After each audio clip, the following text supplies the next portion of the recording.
All right, guys, welcome back to the Warrior Unfiltered podcast. This is episode 11. We have Henry back. You just got back from your holiday. Mm. Back from Italy. How long was that? How long ago? Oh, we only went for 3 nights. You know, it's like being a coach. You can't go anywhere long. Yeah. So, 3 nights. Nice. And we've also got our special guest today. It's not the one and only Flex Lewis, but we have Flex Lewis with us. How you How's it doing, man? going? All right, yeah. You all good? Yeah, sound busy. Well, getting busier, which is always a good thing. Yeah. So just has to keep growing now. It's like we've got the boss man on the podcast. Supplements wise, maybe. I'm not even the boss man. I'm just the middleman, so to speak. Mediator, the organizer. Yeah. The one that has to deal with all the shit. But anyway, So- on this episode, we are going to be talking about all of the imperative aspects of the coach's role, because everyone here on this episode is a coach. Are you full time, Lewis, now online? I am doing online. Obviously I've still got the supplement store as well. Yeah. So I just run them adjacently to each other, which it works quite well. Up until this point, I've just kept my numbers manageable, so I can do both. Obviously, there will be a point where I want to progress full time, but then I don't think I would ever step away from the supplement business. Again, like we're all coaches because we like to help people. And obviously, like as a coach, you can really only do so much for the general population unless someone comes to you as a client. Whereas in the shop, as like, you know, sometimes it falls on deaf ears, sometimes the silly questions. But in terms of helping people and the ideology of being a coach because we like to help people, you can actually have a far greater reach and influence a lot more people's lives just on a daily basis with a simple decision or a simple bit of advice on quality of a product or which way to go. Yeah. And it's kind of like, it's like the coaching without the financial reward on a much smaller scale, because you could get someone come in, it's like, oh, this doesn't work. What do I do? Try this. And a couple of weeks later, they'll come back in and be like, oh, that was amazing. Thanks. Like, and they go off on their own journey. And obviously, I've had people where it's translated into now clients because they can come into the shop. And I think until my coaching gets to a level where I'm fully like I've only got competitive athletes or anything like that, it's just nice to be able to help people, and it's nice to be a part of. Like, it's nice to have an extra insight into the supplement industry. Being a coach, I get to see what products come out. I get to see the quality of the products. I can talk to the brands more direct than most people, and it kind of gives me a head start in being able to be like, oh, okay, can I recommend this for a client? Or if a client comes to me like, oh, I've seen this supplement, I can shut it down straight away if I don't like the product for whatever reason. So it's kind of like an extra tool in the armory. Yeah, for sure. So I think obviously collectively we've all got the ability to voice our opinions on this topic of discussion about, you know, the imperative roles as a coach. We know in this industry there's a lot of controversy when it comes to the coach's power of authority. So I feel like it's relevant that we talk about, you know, our opinions as coaches. So from our perspective, what we feel like should be coaches' etiquettes, what are our actual responsibilities, our role as the coach, and then we can just bounce off of each other. You know, we can share our opinions, our ideologies, and just go from there. So I think if we start off with like coaches' etiquette, I think that the first thing that I really wanted to touch on is setting that example and leading from the front. I think as coaches, you know, when you're taking on clients, whether that's lifestyle clients, competitive athletes, you always need to be setting that example. You know, if you're prescribing these programs to your clients that you're working with, telling them to do X, Y, and Z, like from a nutritional standpoint, training perspective, even when we're looking down the route of performance enhancing drugs, we have to lead by example. We have to kind of set the parameters in terms of what's right, what's not, what's professional, what's not professional. What's your opinions? Jump in. I think largely, like professionalism should be like the utmost priority anyway. Yeah. I think especially when you've got long-term clients, a lot of clients become friends. it just generically happens. Like, especially like I've got quite a few clients that will discuss their personal lives with me, whether it be relationships or family life, because even down to a biometric point of view, it's stuff that impacts their journey. So you end up building quite a strong relationship. And I think if you don't maintain that professionalism, it gets to a point where you find it hard to, when you've actually got to, like, I hate the term, but drop the hammer or do something that they're not going to like, it makes it so much harder. So I think it varies from client to client, in my opinion, as well. Obviously, we've all got clients that need handling in a very different manner. Some clients I can just be very like straightforward with and just be like, this is what you need to do, come back to me when you've done it. And there are other clients where they may need more of an emphatic approach. Yeah. And again, it's like to differentiate between the two, the very different aspects of coaching, but the professionalism always remains the same throughout. There's always that, I'm your coach, I'm here to advise, I'm here to assist. This is my role. And this is how it will be maintained, however the method that we do it. Yeah. Henry? So this is going to be a controversial one. Going back to you saying about setting an example, I wanted to actually know your two opinions on this, right? So me and Alfie Churchman were chatting about this the other day, and I was looking through Instagram, basically talking about like coaches in the industry. What is your guys' opinions on coaches that are so far out of shape, like they don't look like they've trained being coaches? Do you not think that?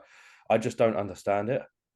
Like you get some coaches who are like seriously overweight, or some that look like they'd have no muscle, and I'm just like, can you be a role model for clients if you've not done it yourself? I think Lewis, go on. I was going to say, like, you see this a lot, like when we've all used commercial gyms for cardio during a prep, you walk into, a mainstream commercial gym, a lot of the PTs would be overweight, or you'd see a lot of PTs that aren't in ideal shape. And I think from that point of view, you're like, who would come to you for, why would I come to you for nutritional advice or fitness advice? Because it's a very physical aspect of what we do. It's training. You should at least look like you train if you're going to be training people. From a coaching perspective, I think I see two sides. It's almost like, if you're going to put me on minimal calories, like extensive cardio because I'm at the balls end of a prep, can you tell me just do it if you don't know how it feels? Mm-hmm. Yeah. But in the same sense, was Jose Mourinho a world-class footballer? Yeah, true. Yeah. True. I mean, but then it's like the analogy I would use. Oh, sorry, H. Oh, go on. I'm just going to say I'm very much in the same mindset as you, Lewis, in terms of you've got to have that relatability. If you're going to tell somebody to do X, Y, and Z, again, from all aspects, from a training standpoint, from a nutritional standpoint, and from a PD perspective, if you're going to prescribe something to them, you've got to have some kind of awareness, like some anecdotal experience with that yourself before you prescribe it to somebody else. Because one, you're not going to understand what are the potential side effects that you're going to be looking out for. If you've had that experience yourself, you kind of already know. You can almost like preempt or predetermine what's going to happen, and then you can use that to your advantage with your client that you're working with. You can say, like, look, this is what I've found personally, anecdotally. This is also what I've found with my case studies with other clients that I've worked with. So you've got a bit of insight. You've got kind of like a backup to go in with, rather than if you've never got any experience with that whatsoever, you're essentially just telling them to do something you have no clue what the outcome will be. So you won't have the ability to identify any problems because you don't have that experience with it. Henry? You can't be empathetic at all either, can you? No. You can't be empathetic of someone's situation if you've never done it yourself, especially when you get into the realms of coaching compared to athletes. Like, you can't, if you've never felt it, you can't understand how they're feeling. I personally don't understand it. I think there's obviously levels of coaching. Like if you're a coach and you specialize in maybe biomechanics, okay, fair enough if you're not in shape, because that doesn't require that. But if it's the level of coaching that we do, I think you need to have at least done it yourself once. Otherwise, I don't think I could trust an individual to coach me if they haven't. Yeah. I I think suppose the question what what it comes down to, do you have to step on stage to be a bodybuilder? So I think to bodybuild in itself, no. But to call yourself a bodybuilder, you need to have done it. It's like you can play football and not be a footballer, Yeah. but to be a footballer, you would have had to do that. Yeah. So like you could bodybuild without going on stage, because that's just the means of improving body composition, really, isn't it? Yeah, it's just I'm toying with the idea of you could have someone who has got impeccable knowledge when it comes to PEDs, when it comes to nutrition, even when they've studied protocols, they've seeked out education from different coaches. They could be an encyclopedia of knowledge. Would that take away from that skill just because they haven't attained the skill of being single figure body fat and getting on stage? I wouldn't I say would say in the most part, Far from an point of view. yeah. So for the most part, I would say they need to have, but there is outliers. I think the main outlier in the industry I can think of is Joe Jeffrey, right? He's never been on stage, but he, like you said, he's an encyclopedia of all of those things. But then I think because he's at that level, he's done it with so many athletes. That's why you would go to him. I think though, but with Joe, like I think like again, he's an encyclopedia. I think there are very few people in the industry that wouldn't acknowledge that he is of like a high level, very good coach. And I think the only people that wouldn't acknowledge that are the people that just don't like him for whatever reason, whether it be his success or they're just Victor Black. But in the same breath, at some point, a good bodybuilder, because we all know through coaches, like you progress not just from skill, but by level of athlete that you coach as well. He's a good top quality bodybuilder who he has obviously peaked, took through and won a high level competition, had to put that trust in him in the first place for him to attain that reputation. So I suppose it's like, I think it's down to client perception and how you feel as a client if you want your coach to have been a competitive bodybuilder. Because at some point, someone would have looked at Joe as the perfect example. I don't care that you haven't competed. I'm going to trust you 100% because of your knowledge and your knowledge alone. And that one person has turned into 5, has turned into 10, and now he's one of the country's highest level coaches. So I think it's just down to the trust of a client. And also, I think a lot of it, again, it's how you market yourself as a coach. Yeah. We all have an array of knowledge and varying degrees of knowledge, but we all have an array of knowledge to our disposal. How do you market that? How do you promote yourself? How do you, again, professionalism, how do you carry yourself? Joe's very much gone from the profession, like the marketing point of, I am like educationally at the top of my game and I'm still learning. That's going to attract attention from people that can understand what he's talking about. Whereas some people, they're coaches and they've got a lot of clientele based purely on their physique and people that want to look like them. Mm-hmm. Yeah, because it can go all that way as well, can't it? It can completely go the other way of someone who's got an outstanding physique and is a terrible coach. Yeah. I see. I'm just about to say, because then you can start looking into, okay, if somebody has competed, does that automatically make them qualified to be a coach? But what if they've competed before, but they're a terrible coach? A terrible bodybuilder. So, see what I'm saying? Because then you can start getting into that discussion of, do you have to compete, but then also be a phenomenal bodybuilder to then class yourself as a good coach? Because again, not to throw people under the bus, but if you look at people like Joe Jeffrey, Tom, I know Tom's mentioned it many times, that he's a terrible bodybuilder, but he's an exceptionally good coach. Mm-hmm. So do you just have to step on stage to class yourself as a coach, or do you have to step on stage and then also win the big shows? Well, no, I think obviously I think I'm a fair bit older than you. I think I'm quite a bit older than Henry. I'm probably old enough to be his dad. But like for me, and like you've said yourself in podcasts before, the IFBB Pro card holds no quality. Like it's never been a goal. Like, I know that's never going to be my level. I will be the best bodybuilder I can be. But then, I mean, even if someone said to me tomorrow, you can win the British Championship, I'd take it and I'd happily retire at that. Like, because I understand where I've started bodybuilding in my life, being quite a late starter, there's only so much my genetics and my age will allow me to do, and time as well. Does that mean I'm going to be a crap coach? No. And I think, like, especially you, like, same as me, like, all of my competitors at the moment, or but bar the couple that want to do first timers next year or the year after, all of the girls that all the clients I have that have competed or are competing are female. Emphatically, can I know how a female feels at a point in prep? I think a lot of it just comes down to just having a general level of empathy as a human being. And this is where professionalism comes into it. You need to be able to have these frank conversations with your clients, whether it be menstruation, contraception, things that some people would be quite prude about, but you need to have them in a professional manner because you need to have the best understanding of what your client's feeling at the time.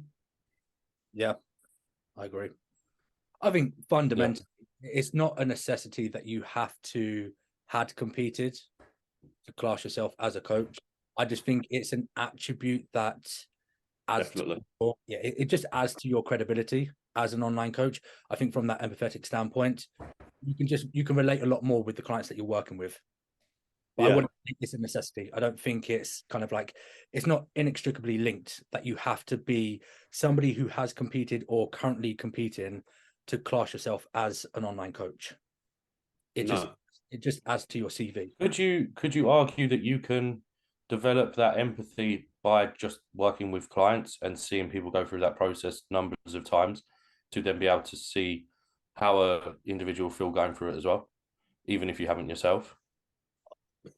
Personally, I feel like it depends on you as a person, but there are some coaches that are very fixated in a certain way of training, or they're very adamant, this is the right way, this is how you should build a cycle, this is how you should build a training program, this is how you should, like, you should only eat XYZ, like cereal is bullshit, whatever.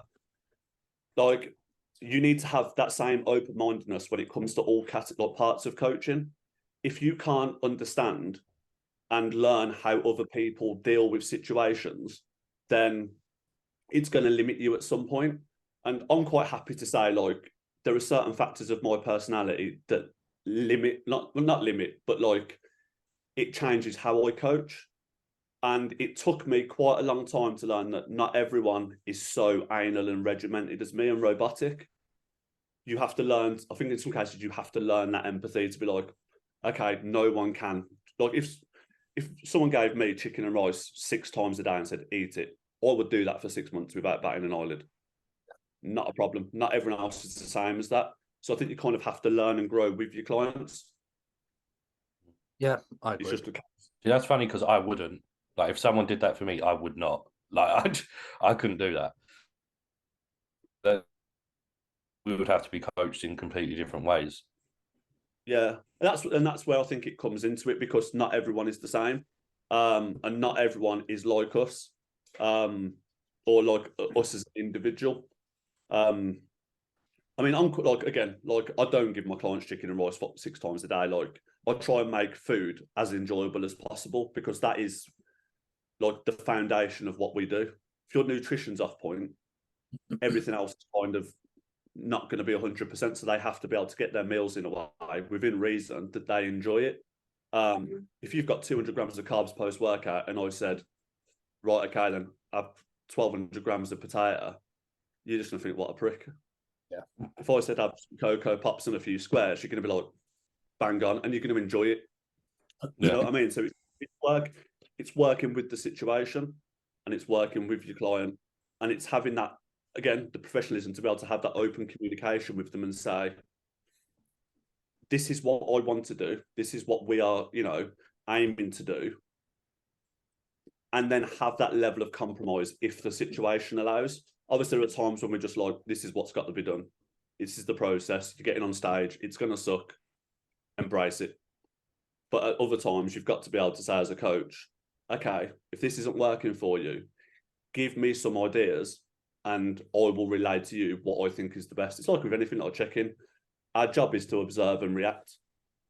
Yeah. So you observe how people take things on, see what they do with it or what they come back with, and you react to that accordingly. Yeah. And obviously, there is always a time when you have to say to someone, for me, you're uncoachable. And that's it.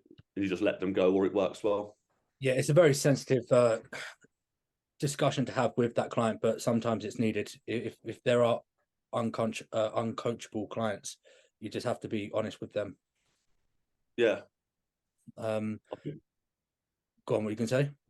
Because I think like when people like, it's very much like you can only kind of give what you receive. If a client's not 100%, I don't even think it's a case of you can only give them 70% back, because we all want people to succeed. If someone's giving me 70, I almost have to give 130 back to balance out the relationship. But then that's 30%. It's taken away from someone that really does want to achieve. Yeah. So it gets to the point for me where I would be like, if you can't at least compromise on this or understand the levels of sacrifice or commitment that your situation requires to get to where you want to go, then you need to accept the fact that maybe I'm not the coach for you, or maybe this isn't what you should be doing at this time. Yeah. I think somewhat relatable but tangible aspect to what you said about, if they're giving you 70%, you want to give 130% back. I don't want to, I feel like I am. Yeah. But if whether you feel like you are or you have to, I think a tangible aspect to add to that is obviously also correlated to what I said about, setting that example.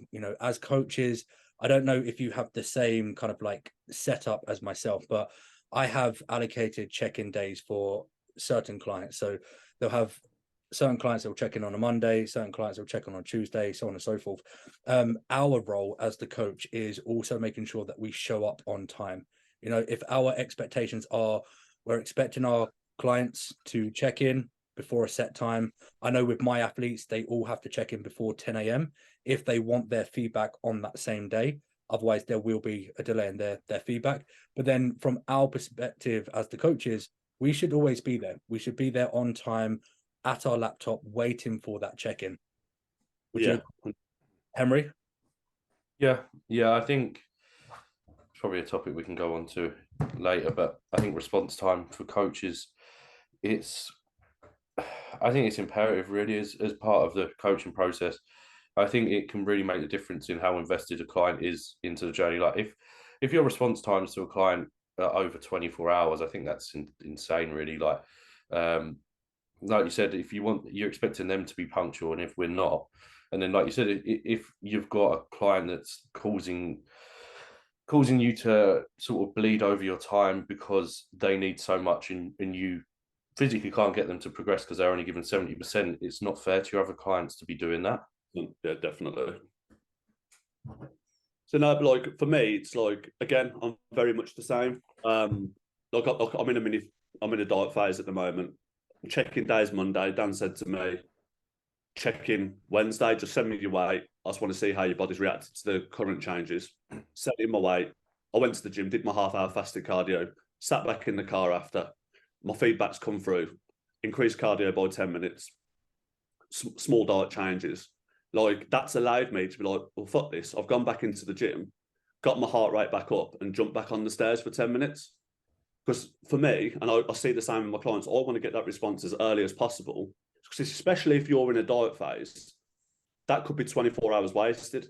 If I delay that check-in response till even like late evening, and I am very fortunate to say, look, I haven't got, the amount of clients where I'm literally sat at my laptop for 8 hours a day just doing check-ins. I've got a manageable amount that I can get most of them out before 1 p.m. So everyone can make those changes those days. It speeds up everyone's progression. Everyone feels like they've responded to faster. Result, if people stick to the protocols and everything goes smoothly, the results end up coming faster. You end up with a much happier client base who are happy to give more back in return. Yeah. Mm-hmm. This is like a rule I have with mine, and you can ask anyone I put on stage this year, from 6 weeks out, they check in daily and they get their daily response within an hour of them checking in. Yeah, I think prep's different because prep although no one client is more important than the other, the immediate process is more important than an for sure. client. So, and I think anyone that appreciates bodybuilding, which I think for the best part, all of our clients, there are very few lifestyle clients that any of us have got that just don't care for bodybuilding. I think anyone that's into bodybuilding would appreciate that. And again, it's like even on my Google Sheets, you open it up, the first thing you see is welcome to the team. This is a team, this is a community. I want everyone to work together. If you can't understand that someone's journey may be at a different point to yours, so that they may need that quicker response or whatever, then although, yeah, it's great, you're a client, you might be a brilliant person, but I also want you to be a part of a team and have that team mentality. Because there might be a time when someone on your team, another client, is feeling complete dog shit, and they might need someone on that team to turn to because they feel like they can't come to you or they don't want to bother you with something. So I think it's key to have that mentality of we all understand each other, we all understand the journey, and this is just how it works. Yeah, I do that with mine. So what I do when I get check-ins through, once I've got them all in, I'll read through and say it's 10. And then I'll highlight the people who need help the most, and I'll do their feedback first. And then those people who don't need changes or who are quite happy with how the week's been, I'll do those after, because you know what I mean? They're not sitting there like, I need my feedback this week. I need like immediate help, or someone who's just in their head, whether it's a competitive client or not. If someone's in their head about something and they've struggled, the last thing they want to do is wait another 6 hours for their feedback. They want that, because that can make the difference of if that day or the next day is going to be going well. So I don't do it who sent us in first. I do it who needs the most immediate help. And that's fine, because the next week that person might be fine and they had their time last week of going first, and then another person who didn't gets it. So it all works out who needs what from me and who needs it quickest. I'm exactly the same as you, Henry. I think it normally tends to be a case of whoever's checked in first, I will approach them, but then it will, I mean, this is the issue that I have. You see with these coaches on their social media where they're trying to market themselves and they're like, oh, nobody gets prioritized, everybody's treated equal, everybody gets that same amount of undivided attention. But then you have to also be realistic. You will have some clients who are checking in who are in prep. Somebody could be 2 weeks out, 3 weeks out, but then under that same umbrella, you'll have somebody who's checking in, who's deep into their off season. Have I lost you guys? You guys there? I think we've lost everybody. Are you losing him as well? Yeah. Did you lose me? I didn't want to say anything. Did you lose me? Have we lost him? I've got you back. I'm back. We've got him back. You've got you back now. Yeah. We both Where lost. did you hear up to? Yeah, you're back. Nothing. I don't think you'd even started really. Can you still hear me? Yeah, I can hear you now. Yeah. Okay, fair enough.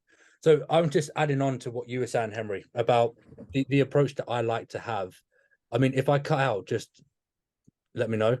The approach that I tend to have is whoever checks in first, I would normally go to them first of all. But then if I have a client who is in prep, whether that's 5 weeks out or whatever, you do have to have that element of priority, because their check-in feedback is obviously a lot more important than somebody who might be very deep into their off season.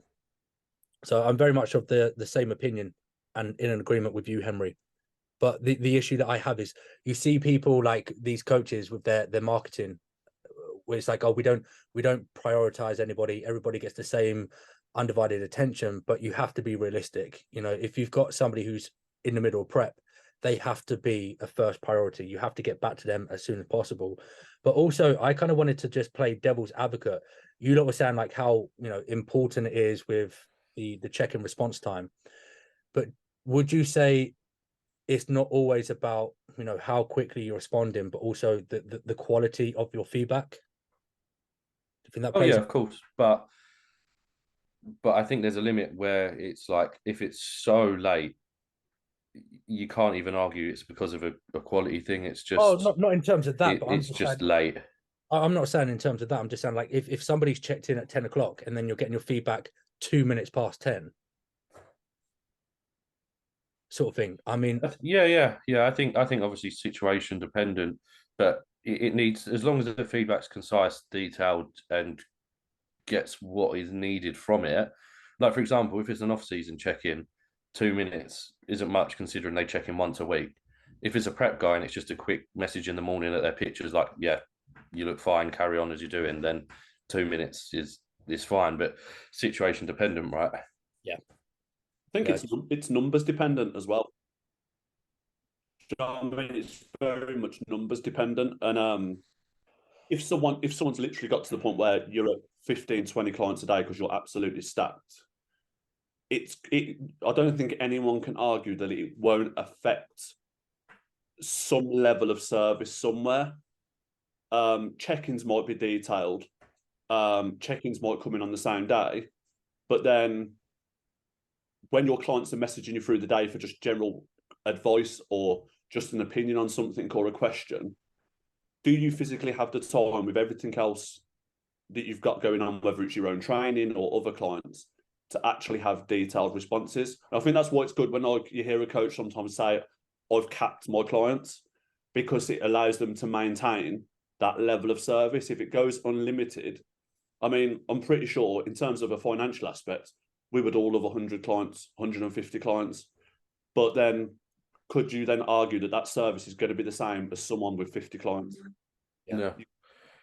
I think as well it's price, sort of price determined as well. Me and Will Dyson spoke on this the other day. Is your service needs to be like your service needs to reflect your price, right? If you're paying £100 a month for coaching, let's say, and you're getting quick responses, but it's not like a 15-minute Loom video. Okay, fair enough. But at the same time, if you're a coach and you're charging £250 a month, the client's expectations probably is going to be a little bit more, is in terms of like the detail you're going into with data tracking, the responses you're giving. So this is what me and him were sort of speaking, that there's a lot of coaches we think are priced way too high for the quality of service they give.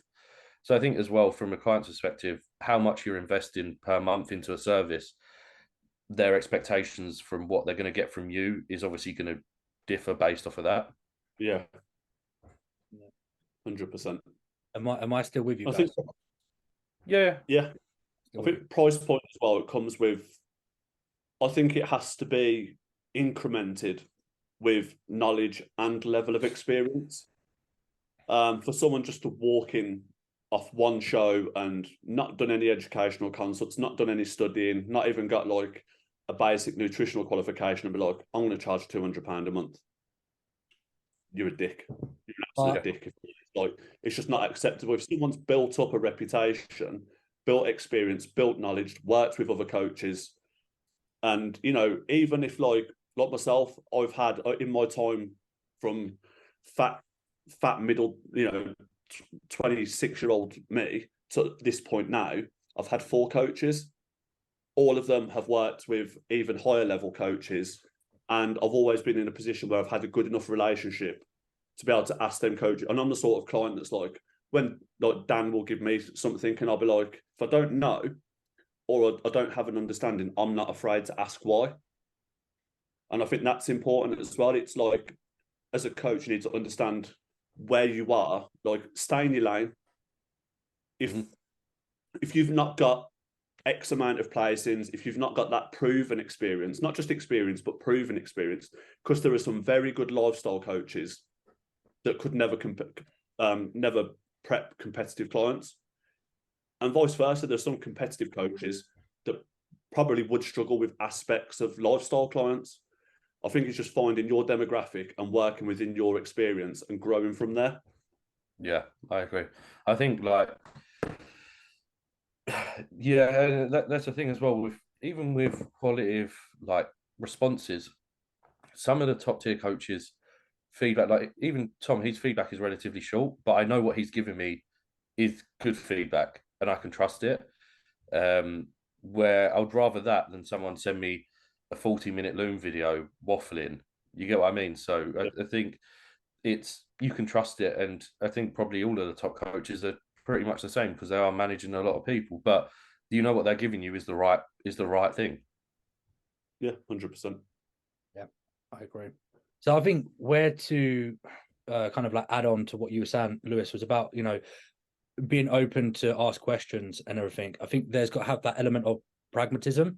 I think as coaches, we got to be willing to have the ability to be open to discussion. If coaches want to question us, if clients want to question us with our ideologies, our methodical approaches, we've got to be able to be pragmatic with that rather than being dogmatic and having that dictatorship over our athletes. We've got to be able to have that conversation, kind of like back up our ideologies rather than just saying the whole generic, well, this is what I've done, it works for me, or this is what I've told you to do, I'm the coach, just do as I say. I almost think it's essential. 100%. If I think you can't. Sorry. I don't think pragmatic comes into that. If a client says to me, why am I doing this? Whether it be a training method, even if it comes down to why am I doing drop sets? Why am I doing rest pauses? Why am I doing a widow maker, whatever? Or right up to, why is my cycle built like this? Or anything like that. If you don't have a valid reason as to why, again, like it's an ego thing. To say, oh, because I said so, well, you're a dickhead. Like, it's like if a client come back to me and is like, oh, I had 3 off plans this week. Why? Because I wanted. Mm-hmm. There is you wouldn't accept it. You wouldn't accept that standard. So again, return the standard that you expect. For sure. I think one of the biggest red flags as a client, to any people who are listening to this who have a coach, if you ask your coach, why are we doing something, and they can't give you an answer, to me, that's a red flag and a potential hole in their knowledge, especially when it comes to drugs. If you're asking your coach, why are you using a certain drug protocol, and they cannot give you a valid answer, you shouldn't be working with that coach, because that, to me, that's dangerous. Well, there's zero skill requirement. There is absolutely zero skill requirement when it comes to, if your response is just, if it's a blank statement of, this is what I've done, or this is what I'm just telling you to do, this is what you need to do in order to get shredded. There's zero skill requirement in that. Therefore, anybody can do it. You have to give a valid explanation behind the methodology of your approach, the pros and cons, the potential consequences, the implications. You have to provide all of that. You don't have to go into great detail, but you need to give them some valid response. And a level of understanding. 100%. I think, especially when, like, I think obviously, like, we know now, like, competitions generally, federations, like FitX, but they're all very, very competitive now. The standard has gone up so high in recent years. And I think with the male aspect of the sport, PEDS has always just been, it's there. You know, right back to like the 70s when like bodybuilding became so prominent and mainstream, we always knew the majority of male athletes took anabolics. And I think now with the progression of the sport, and obviously bikini classes, figure classes especially, becoming so prominent. I mean, they're probably the busiest classes on any given day, and the competition is so steep. I think there are a lot more female athletes now that are open to the use of performance-enhancing drugs. And if you're going to be a coach that's prescribing those things, you need to know the whys, the why nots. You need to know all of the risks, because you need to be able to sit there with a female client and be like, even if they've approached you and said, what's primo, what's whatever, you need to be able to give them a very direct answer as to what it will do, but also what the consequences are, what the risk versus reward factors are, and what their realistic expectations of that drug need to be. Because even if they've suggested it themselves, we are ultimately the ones that the gun will be pointed at if it goes wrong. So from your own perspective, you just need to know. Because to say, oh, what would I do? I wouldn't want to be that coach where it's on social media like, he prescribed X amount of this to a female client, and have my whole reputation that I've actually worked hard for ruined just because I said so. Yeah. This is why I won't coach assisted females, because I know that I'm not confident enough with my knowledge with assisted females, and I'm not running that risk of potentially causing virilization in a female that's irreversible because I've just taken on a client to get a little bit more money when I'm not confident in doing that. And does that make me a worse coach? No, I think if anything, it makes me a better coach because I'm not putting someone in harm's way. I'd rather refer them to someone who can make sure they're safe, because I coaching assisted men I can do. Also, side effects for men are mainly reversible, right? For women, it's a completely different ballgame. If they're fucked up, they're fucked up for life. I actually think it's more respectable from you saying it, from like knowing you, just because you're so close with Sarah. Mm-hmm. And obviously you've got Tom to go to as well, who's very experienced in that field. So you've got two very, very good sources of knowledge. So the fact that you're just not going to be like, well, I've got people can ask, give me your money. Mm-hmm. I think that's actually more respectable. Yeah, I'd rather literally send them to one of those and be like, they will look after you better. Will there be a time where I can do that? I'm sure there will, but it's not now. I'm not happy to do that now.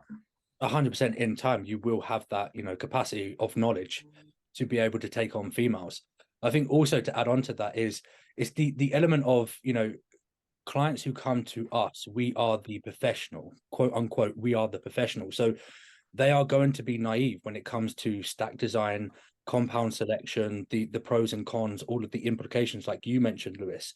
So if you can go through what are the potential implications of running these drugs, it gives them the ability to identify the problems, because at the end of the day, they're the ones who are taking the drugs. So if you're saying take X, Y, and Z, but you don't mention like the mechanism of action, what are the potential side effects, they're not going to be able to report anything back to you, especially with females.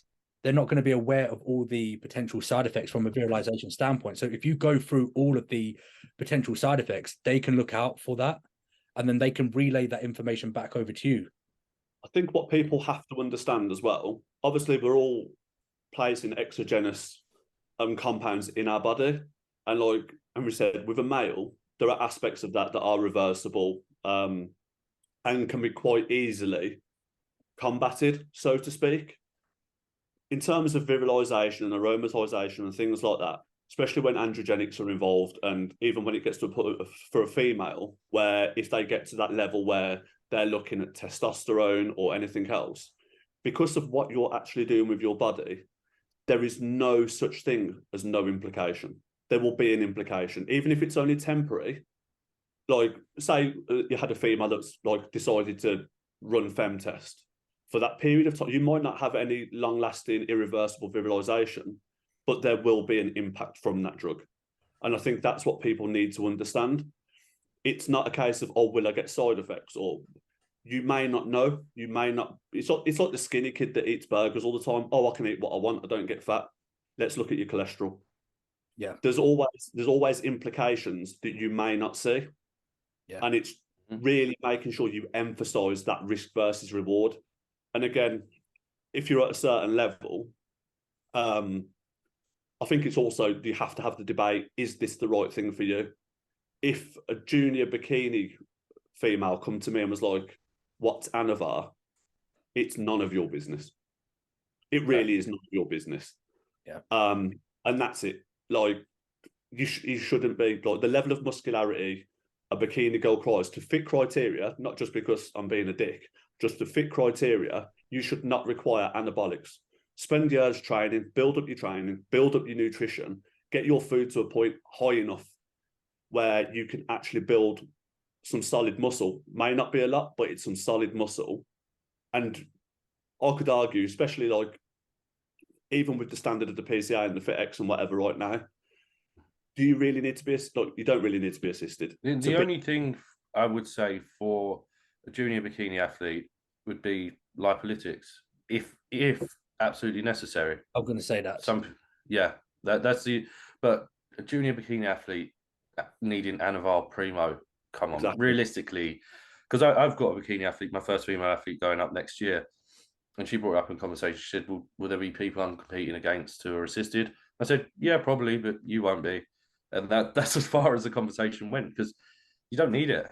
And I think that's another thing, and I was going to say this at the time before we steered off. When it comes to, are we open to people asking why? I actually spend more time saying why not. Yeah. I answer why not more than I answer whys.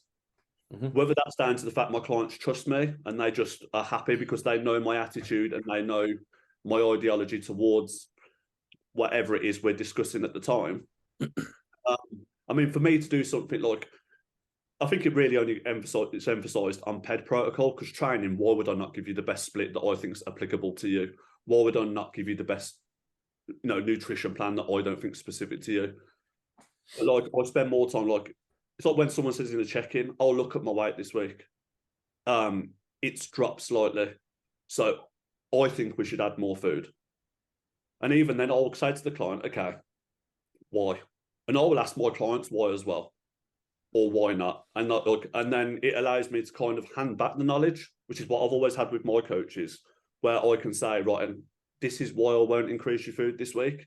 Your weight may have dropped, but you were on your period last week, you underate last week, or you overate last week, or there's all these manipulations, lack of sleep, whatever. And it enables, say if you've got that relationship where you can both ask those questions and explain those answers, it actually builds for a better relationship, because the questions actually get less because trust builds more. Yeah. And I think that makes for a better coach-client relationship. Yeah. Like you said, we answer why not more. And that's because our clients, we are emotionally invested in their journeys, but their decision making and their requests are usually emotionally driven. So it's usually a case of, if they want to get lean, everyone wants results now as well. So if they want to get lean, they'll ask you to put their food down when it doesn't need. If they want to grow, they'll ask you to put their food up. If it's drugs, everyone wants to take more, because more drugs in their head is more results quicker.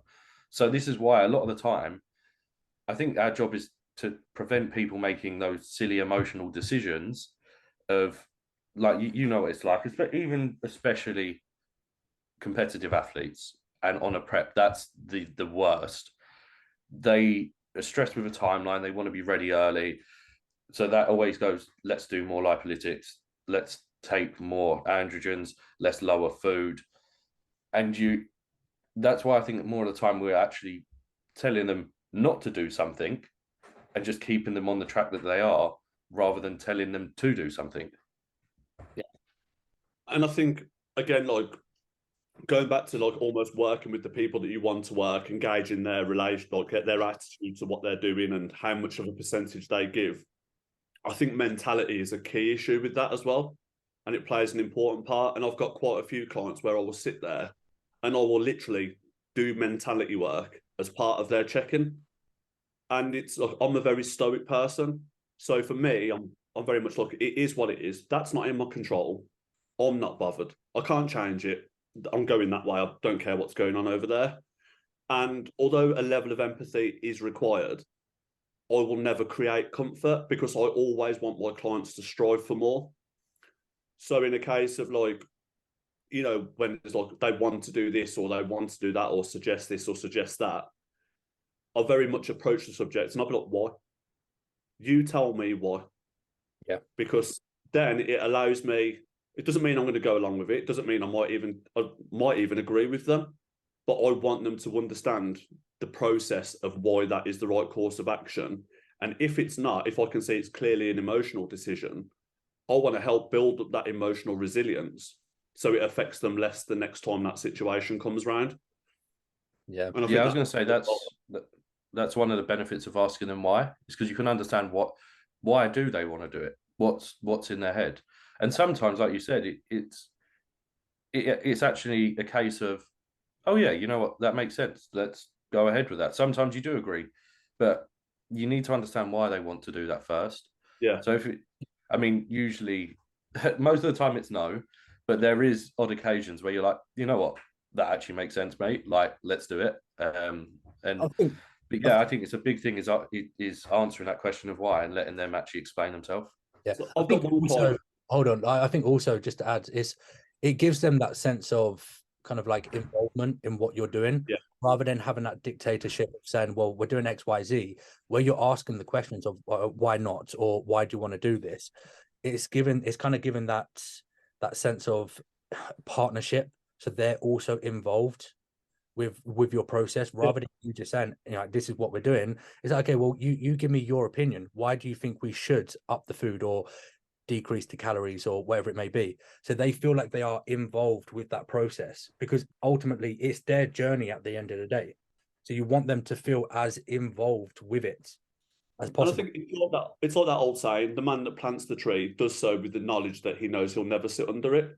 Yeah. And it's like when you can ask these questions, it's like I've got one client. She competed. Her last show was 3 weeks ago, I think, and she's on a rebound phase. And she said to me like about more food, and I was like, I'm not doing it this week, and this is why A, B, C.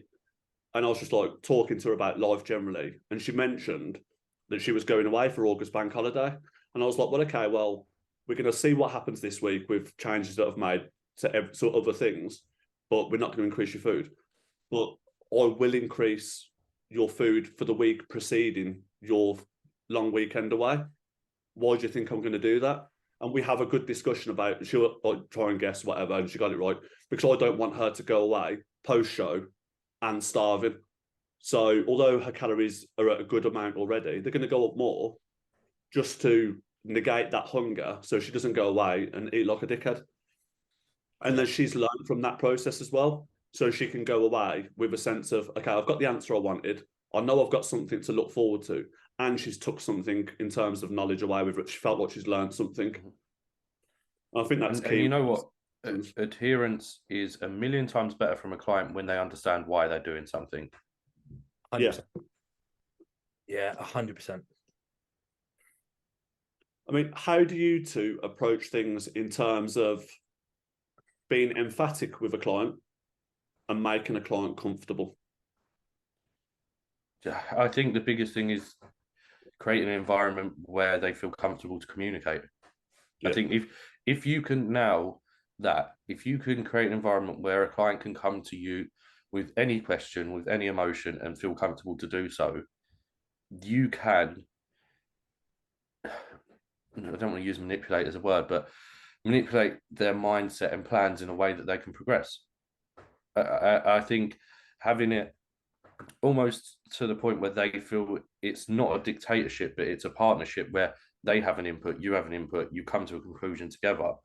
Their buy-in to the service is going to be, but their buy-in to the journey, it's going to be so much stronger because they feel like they've been heard. They feel like they've helped make and mold the decisions that you've come up with. And it's not just you going, you do that this week, don't ask questions, we'll catch up next week. Yeah, never. I think that I like to do as well, I've always done this from the start, is kind of like predetermining or predicting what the outcome's going to be. So then when the outcome does like manifest itself, they can then build a bit more trust in you, because it's like, oh, well, I predict that this is going to happen at the end of the week, whether that's going to be a drop in scale weight or with their training or whatever it may be. So then when it actually happens, they're like, oh, well, he predicted that and it's happened. So then they can trust you a little bit more. Yeah. Oh, yeah. You spoke to me about that quite a few times. Yeah. And then you build that relationship, you build that bond, you build that trust with them. Yeah, definitely. And I think, like, obviously, Harry, you'll probably understand this a bit more in terms of like female. I think that matters so much more to female clients as well. Yeah, especially in relation to the pet side of things. You know, when you can kind of like predetermine what the outcome's going to be, they have a lot more trust in you, because they're always going to be apprehensive initially, whether it's a first cycle ever, if it's a new compound that you're introducing, it's all alien to them. So they have no clue what's going on. So if you can almost not just provide the knowledge from like a theoretical standpoint, but from an anecdotal perspective, if you can almost predict what the outcome is going to be, when that actually manifests itself, they're like, okay, well, that's what he predicted. So, you know, he must know what he's talking about. It's also, I mean, to caveat, it doesn't always happen that way, but more often than not, it will. And then they can just rely on you a lot more. They can trust in you a lot more. I think that's because females are far more health conscious than male bodybuilders. Yeah. I also think as well, I was talking to someone about this yesterday. I think, especially when it comes to starting the journey, obviously we all start somewhere. We all start with our why. I think a lot of guys join the gym initially, whether they have an aspiration to body, we just want to look bigger. Why do we want to be bigger? It's that whole alpha male thing. We like, you know, a lot of lads, they just want to go out with their mates. They want big arms in a tight shirt. They just want to look good. They want to pull girls, do whatever. Very few people, I think, walk into a gym and like, oh, I want to be a bodybuilder. I think with a lot of people, the majority, I'm not saying all, it's just the progression that happens. When I first joined the gym, I never have any intention. I was like, I'll never do steroids. I'm never going to be a bodybuilder. I just want to get in shape because I was fat. And obviously my journey progressed through time. I think a lot of females, they do it for themselves. So when you invest that much more in them, like they understand it and they appreciate it because they're so invested in their own journey from the start. Because I think all of us, to some degree, are insecure, but I think men are less likely to admit it or even confront it. So from that aspect, when a female client especially has that reassurance, going back to what you were saying about with PEDs and stuff as well, because they have that reassurance, they grow so much more as a client, not just obviously physiologically, but they just grow so much more as a client, as an athlete. And I think that's why in some cases it works, or you have a better journey through that sense with females. Yeah. I think one point that's interesting that you just mentioned, and I think it's changed over time now, and wasn't the case for us. I say us as if I'm not probably in the younger generation, but is when we all started the gym, we didn't want to be bodybuilders. But I think these younger kids do, because it's so at their fingertips of social media. Like my It's a little lot cousin, more he's mainstream just now. turned 16 and he knows like who Chris Bumstead is. When I was 16 at the gym, I went for the reasons that you said, just wanted bigger arms. But now Yeah. these kids are like sharing reels of Chris Bumstead and they're like 15 years old. And I Okay. do think it's so much more accessible now that I think a lot of young boys are joining the gym to be It's bodybuilders, which is good and bad. I think the good is it grows the industry. The bad is you've got kids on TikTok who are like 17 talking about their first trend cycles. And you're like, yeah, that's the danger. But again, going back to what I said in like the first bit of this chat, these lads come into the shop and they're like, Yeah. 17, I'm just starting the gym. They can't afford a coach. All they're doing is they're speaking to the biggest guy in the gym that's, you know, and if he chooses to be an arse and say, yeah, test and trend's the strongest thing, like that's why I enjoy being there, because it gives me a chance to intervene and say, mate, don't bother. Do you know what I mean? And like, I would never change what I've done. And if I could go back, I would have done it even earlier. Just because I'm 37 now. I wish I was 27 at this stage, because I could know in 7 years' time I'm going to be 35. I could actually be a really good bodybuilder. Yeah. Like, but I'll sit there and I'll be very honest with them, and I'll be like, look, you're 17. Do not even consider testosterone, let alone anything else. And this is why. And I'll explain, like, again, although a lot of things with men are irreversible, some things just may well not be, depending on your genetic structure. Like, hormones may never come back to full level. Your natural test may never come back to full level. I'm quite comfortable with the fact, especially given my age, I'm probably going to be on some level of TRT for the rest of my life. Now, I'm happy with that decision and I'm very comfortable with that decision. Would a 17-year-old boy be if he decided he didn't like the gym in 5 years' time? That's yeah. When did everyone do their first one? Let's see that. I was late bloomer. I was 22, I think I was. I took my first cycle. See, trying to think what the year was now. It was Fucking hell.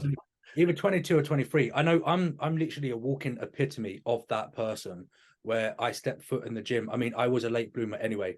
When I started bodybuilding, I was 21. So I walked into the gym completely naive. I found the biggest guy in the gym. We became friends. He spoke to me, he said, like, oh, are you taking any steroids? I was like, never heard of it. What is it? He literally gave me 2 bowls. It was test and trend. I said, what do I do? He went, just run 1 mil of each. I ran both of them for about 12 weeks. Couldn't tell you what the dosage was. It was just 2 mil in total. I run that for 12 weeks. And then, long story short, I ended up developing gyno. And then further down the line, I've now got kidney disease. I mean, you know, you name it, I've got it. Because I was that kid who was naive. And I just went up to the biggest guy in the gym and just thought, okay, if I want to do this whole bodybuilding scene, I have to take drugs. But I was back, 18. yeah, 18. I was still in sixth form because I remember I had the pot of T-bolt in my bag at school in sixth form. You have to remember as well, obviously, with me being 30, you being 18 when you took your first cycle. When I was that age, this wasn't as prevalent and mainstream as it is now. Yeah, and I joined a bodybuilding gym, so my dad was friends with a ex-British champ, I think NABBA British champ, passed away recently actually, but my dad brought me to that bodybuilding gym when I was like 15. So realistically, I'd been around it for years, just like meatheads. And yeah, did I make any progress on that? Absolutely not, because I was still eating packed lunches at school. That's like it's literally the most pointless thing. And then it was like 2 years till I did it again. The Lunchables. Yeah, do you know? I remember making peanut butter sandwiches and taking them to school, and I'd like make my post workout shake in the morning. It would just be like in my bag in like summer heat all day. I remember opening it at the gym; it just stunk. You mock that. When I got off stage, when I last prepped in 2021, after one of the competitions, I took a peanut butter sandwich to have with me when I got off stage, because that's what I want. Don't knock peanut butter sandwiches. But I was 28 when I did my first cycle. 28. But again, I was your like I didn't really give a shit at school. Very much like just shitty time of my life anyway. So from early 20s and whatever going onwards, I was just your fat. I'm going down the football with a balti pie, drink a cup of Bovril. And I was a doorman as well. I was just like your typical fat doorman. So it was literally like I was 28 and 29. I was in a relationship and the girl cheated on me. And I was like, why? And she was like, I didn't really care about the breakup. I was just like, it was more my pride. And I was like, why? And she was like, because you're fat. And I was like, sound. And I took I joined the community gym. I literally downloaded my fitness. I did some Googling, downloaded my fitness pal, 1,200 calories a day, an hour on the cross trainer for 6 months. I went from like 16.5 stones down to 10 stone. And I was just like, okay. And then one of my mates was at a bodybuilding gym down the road. He was like, when did you come down here? I walked in, I saw the owner who was like this 17, 18 stone like monster of a man. And I was like, I want to look like you. He gave me some, what did he give me? Sustanon and Nova tamoxifen. He's like, there you go. Bring me a little, she was like the little snap-offs. He was like, bring me one of them twice a week. And literally, I built myself up for the first year. I just did it on my own, macro tracking with chicken nuggets because I was fucking clueless. And then a year later, I moved to a bigger bodybuilding gym and I met my first coach. And I remember standing in the gym. He's like, what's your goal? I went, I want to look like that guy, not knowing who the fuck it was. And it was Branch Warren on the wall. And he was like, okay. And I think that's what I thought with my T-Bowl cycle. I remember that when I bought it, I expected to like do like 6 weeks of it and look like Arnold. And I remember being so disheartened that nothing happened. I was like, what the fuck is this? But again, this is a conversation you have to have with clients. It's like quite often I'll get a consultation and it's like, I will help you get you into the best shape I can. It may take, a couple of months. It may, if it's just a quick fat loss phase, you've never had abs before, that's the best shape of their life. You want to be competitive. The time scale increases given the goal that they want to achieve. But you also have to have realistic expectations. I've had consultations where, what do you want to look like? And I was that kid or that guy at the time. I've been sent a picture of an IFBB pro. Sometimes it's a female IFBB pro. And I'm like, I want to look like that. Let alone you. Like, that's a goal for me. Like, I'd quite happily like have her muscle. And it's just managing the expectations, but doing it in the proper way. And I think that's initially the consultation should be where that relationship opens up. Because if you can't lay out the foundations for how this is going to work, there's no point getting any further. Because quite a lot of the times, like I'll have a consultation with someone and I'll be like, get to know me, ask me any questions. I'll explain the process. I'll explain, my Google Sheets to you and how everything works. But in that conversation, I'm interviewing them as well. I'm asking almost trigger questions just to make sure, right, and am I going to have to work on anything? But also, is this going to be the sort of work that takes away from my quality of work? So if someone's just like, yeah, I want to lose 3 stone, but I want a Chinese every week. I still want to be able to go out with my mates on a Friday. Like, this isn't going to work. Like, manage your expectations or just cut off. And quite quite quickly people like, oh, okay, you'll give them the why or the why not, and they'll quite quickly come around to it. Have you had to do that on consultations before? I've done it so many times. So I just say to people, I'm like, nah, just like, nah, we're not doing it. I'm the same. Yeah, you got to be cutthroat with it because you can't.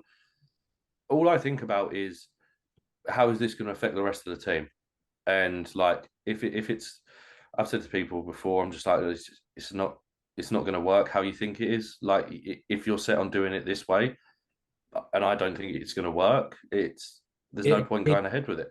It achieves absolutely nothing in the grand scheme of it. No, all you're doing is taking their money, promising them something that will not happen. Yeah, it's a false promise.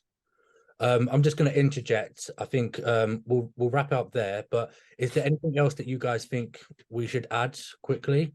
Anything else from the coach's role perspective that you think is important to mention? Don't send dick pics. Oh God, That's a completely separate episode in and of itself. Yeah, we all know how that ended for someone a few years back. Don't send dick pics and don't request dick pics. Yeah. Lastly, do you want to shout out the shop? Yeah, 100%. Do you want to do it, Lewis? Well, yeah, Your Protein. Obviously, we stock. We stock Trained by JP. We stock Strom. As I said to you guys yesterday, we've now got the shreddable back in. The formula has changed slightly from the other 2.0 that they released. Yeah. But the difference is now it's got a plant extract that's similar to DMHA in it. Yeah. So it's still fairly pokey. Yeah, we've got the Instagram, which is Your Protein Midlands. We've got www.yourproteinmidlands.co.uk as well. Obviously, you two have got your respective codes for 10% off. And we've got the shop in Wolverhampton in the Midlands as well. So by all means, come down.